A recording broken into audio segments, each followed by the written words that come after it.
जय माता जी। नवरात्रि, शारदीय नवरात्रि आ चुकी है। तो नवरात्रि के दिनों में आपको दुर्गा सप्तशती का पाठ रोज़ाना करना चाहिए। अब ये दुर्गा सप्तशती पाठ क्यों करना चाहिए, उसका महत्व क्या है, उसके बारे में हम जानते और समझते हैं। नवरात्रि पर दुर्गा सप्तशती का पाठ करना बहुत ही शुभ और फलदायी माना गया है। मार्कंडेय पुराण में दुर्गा सप्तशती उल्लेख किया गया है।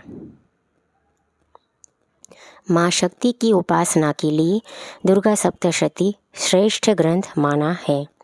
इसमें 700 श्लोक और 13 अध्याय है। इसमें हर एक अध्याय के बारे में बात करें तो प्रथम अध्याय में, इस अध्याय में मेधा ऋषि का राजा सूरत और समाधि को भगवती की महिमा बताते हुए मधुकैटभ का प्रसंग है। द्वितीय अध्याय दुर्गा सप्तशती के दूसरे अध्याय में देवताओं के तेज से देवी माँ का प्रादुर्भाव और महिषासुर की सेना का वध है। तृतीय अध्याय, इस अध्याय में माँ दुर्गा द्वारा सेनापतियों सहित महिषासुर का वध है। चतुर्थ अध्याय, उसमें इंद्र समेत सभी देवी देवताओं द्वारा देवी माँ की स्तुति का गान है।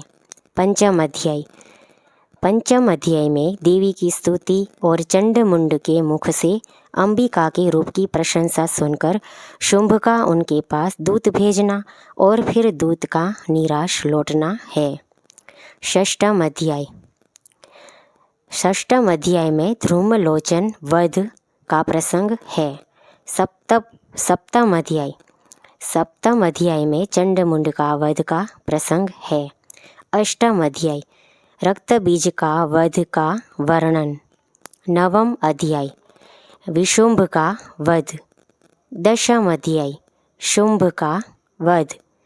एकादश अध्याय सभी का वध करने के बाद देवताओं के द्वारा देवी की स्तुति और फिर देवी द्वारा देवताओं को वरदान देना है।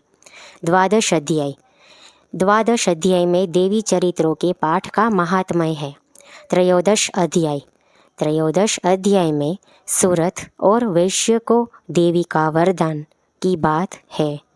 तो इस तरीके से पूरा आपको देवी सप्तशती पाठ करने को मिलेगा, जिसमें सारे प्रसंगों का वर्णन विस्तार से है। अगर आप दुर्गा सप्तशती पाठ करते हैं नित्य, वो भी खास नवरात्रि के 9 दिनों में, तो आपके ऊपर देवी की, माता रानी की कृपा बनी रहेगी। जय माता जी।